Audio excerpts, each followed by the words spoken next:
Hello, welcome to Property Question Time. I'm Stephen Galpin, and this is the programme where you can have your property-related questions answered by our team of property experts. With me today are Tricia Harvey from the Real Life Group. Welcome, Tricia. Well, thank you.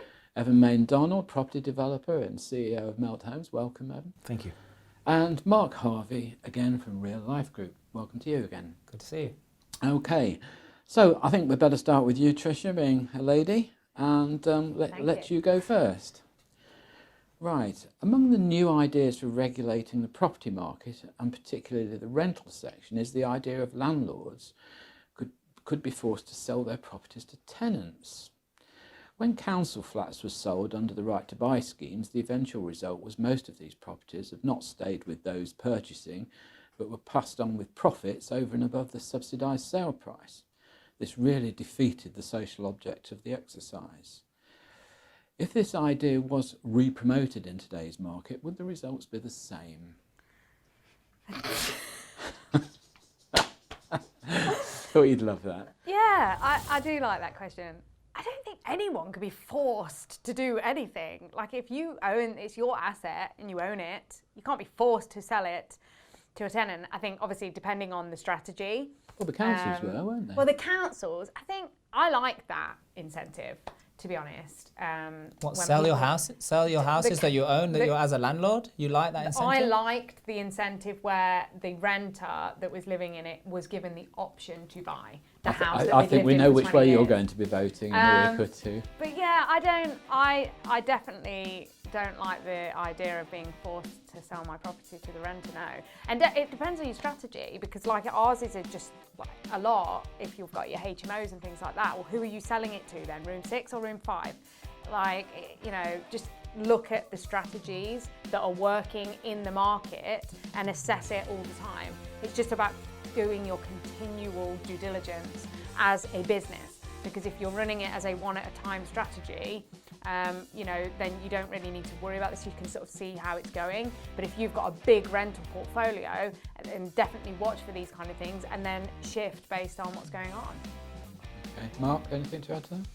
Yeah, I think if it's going to be there up front as an agreement to say, hey, you're moving in on the basis of that over this period of time, then you're going to have the option to buy it, that's a little bit different. Being forced to do it, like Tricia said, depending on, you know, the person who owns it, what their strategy is.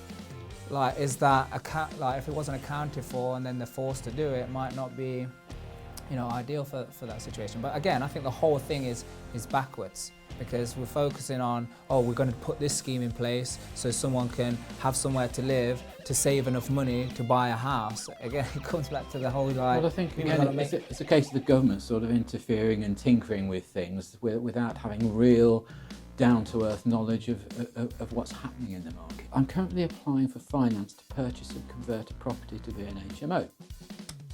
I have had many quotations, read the professional fees from designers to architects, project managers and the like. And I will need professional support, as this will be my first real project. However, I'm trying to understand from the point of view of my cash flow, what are the norms within the industry in payment terms? I.e., when would I expect to pay these professionals? As the work progresses, on completion? I just don't know. Any advice would be helpful. Well, it's exciting times, first project, and with the payment terms, I think just to go straight to it, like it's a negotiation. Like industry norms, fine, but like we've got different build teams delivering different, you know, aspects and different styles of projects, and it's like, what's going to work for both of us? I mean, some of them are like upfront payments because, you know, like solicitors, things like that, or like planning and things.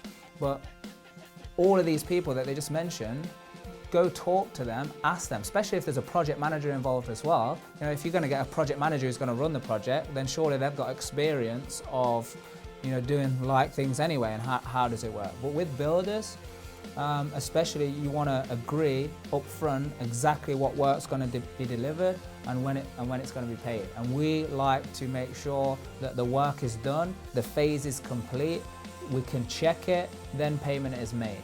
And we'll always hold a certain amount back depending on the situation as well, right to the end, just so we can make sure that the whole project and the snagging and everything is done before the final amount is released. Okay.